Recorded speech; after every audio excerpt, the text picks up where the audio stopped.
மருந்து வேலையை காட்டுதுன்னு நினைக்கிறேன். எந்திரிக்க போகுது.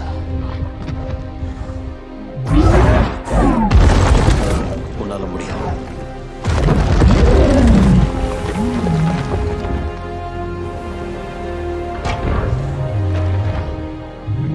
ஆரம்பத்துல கொஞ்சம் அப்படி இப்படிதான் இருக்கும், அப்புறம் சரியாயிடும். ஆமா, எனக்கும் அப்படிதான் தோணுது ட்ராப்பா. நம்பவே முடியல.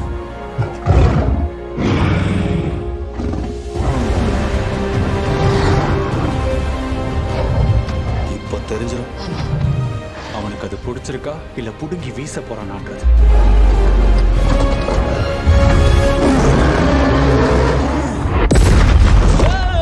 அதுக்கு பிடிச்சிருக்குன்னு நினைக்கிறேன்.